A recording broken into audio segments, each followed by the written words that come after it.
This week I've decided to go back to characters that give me nostalgia. And, of course, I decided to make berry steak fries. To start, of course, I make an armature out of some paper clips and aluminum foil, and then connect it at the torso area with some aluminum foil. I said it all fancy like this time. Once this is set up, I can cover it in a base layer of the chest color of clay, in this case white, and then reposition it to be all perfect. This reposition has some bent knees, and those bent knees then get covered with some khaki blue. Actually, wait, no, that's just navy blue. Never mind. My bad. Both of the legs get covered with some of the blue, and then connected together at the waist area to make sure that it is all one cohesive pair of pants. Once this is all blended together, I can then begin the next step of the shoes. The shoes are the color of black, and just balls placed on the bottom of the foot. The leg, not the foot. After this, I felt it was time to start shaping out the head. The head is just a cylinder with some white details, in this case teeth, and 2 eyes that I have to make. And to make the teeth, it's just 2 sausages with a bunch of pokes in them, because that's how the teeth look in this case. And then the eyes are just 2 flattened balls. The head then gets, the circle then gets blent into the rest of the body, well, the torso, in order to make sure that it doesn't go anywhere. And then the teeth get pushed in and shaped around to be all perfect, followed by the eyes getting pushed in to be all perfect as well. After the eyes get pushed in, it's just a bunch of reshaping in the head to make sure it's the right size, and then a bunch of additions to just make sure that the head is the correct shape. This reshaping starts around the eyes, then with the nose, and these all just get blended in right into the head in order to make sure that it's all good, perfect, and beautiful. After I have all the shaping done around the eyes, I can add in the nose, and after the nose, of course, is the rest of the... after that gets all blended in, it's just another addition to the forehead, and once that forehead gets blended in, I can begin to, make sure that everything else is the proper size, and then make some eyes. The overall color of the eyes is a dark brown, followed by black pupils, and then light brown highlights. Once these light brown highlights are added, I can begin adding back to the torso in order to make sure that it actually looks somewhat correct. This gets blended into the rest of the way and then shaped to look like a button-up shirt. Of course, this button-up shirt does not have any sleeves, as will be shown later, and of course this also has a tie, which I begin making now. Of course, even with the little tie shape, it still gets pushed off to the side for a very long time, and then I can continue making the head. I start by just bulking out the general proportions with both the side and the forehead, and after that I add in some certified A-tier cheekbones, and once all of this gets blended in, I can begin to, start to add more details such as the eyebrows. The eyebrows are a darker brown and will be the same color as the hair, and just placed right above the eyes, followed by some light brown, some brown mixed with tan in order to make the color of the beard. This gets squashed down to make sure it looks mostly flat, followed by some additions which kind of look a little bit like a different character. And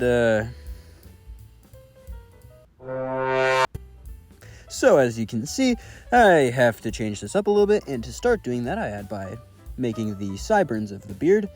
And then, after that, I add in some more bulking out for the beard because it really needed that, followed by some more additions to that button-up shirt, that being the shirt collar, followed by the denim, jacket surrounding the tie area. This leaves just the front of the button-up shirt able to be seen, and then I add the little flaps to the side of the denim jacket, I don't know. And after that, I can add in that bow tie that I've been waiting to add for so long. Now that I have all of this done, it's time to start drilling into the back so that I have a proper attachment for the jetpack in Jetpack Joyride. Now for this jetpack, I mostly use yellowish colors in grayscale, of course.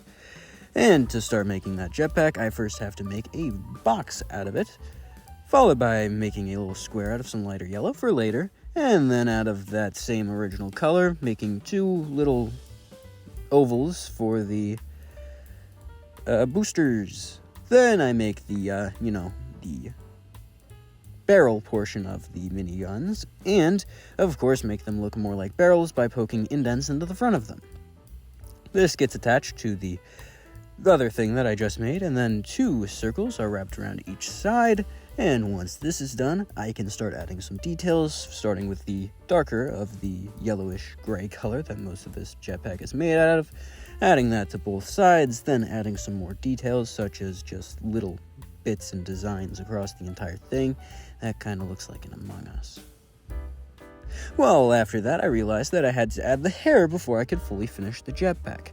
And to do this, I just added thin sheets of brown in the proper spots until it looked like the proper hair. Before I added the top part of the hair, I first added the ears so that I could cover up the front of the ears with both the beard color as well as the hair color. The beard color, of course, coming from the bottom, and the hair color, of course, coming from the top down. After that, I add a thicker sheet of clay to the top part, blending that into the rest of the brown hair, and then making a couple of little balls that can then get pushed back to make it look like the proper hair from the actual game. Once all of these are pushed back, I can then begin on the most important part, attaching all of the pieces of the jetpack together and then making a little design in the center part where I started making the jetpack originally.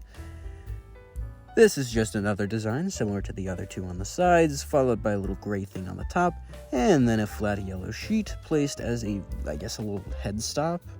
After that, I cut the wire coming out of the bottom of the jetpack to size, and then add the magazines coming out of the back of the guns.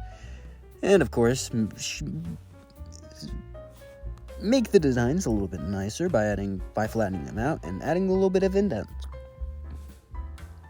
After I have this all attached, it's basically all done, and I can start working on attaching it to the base.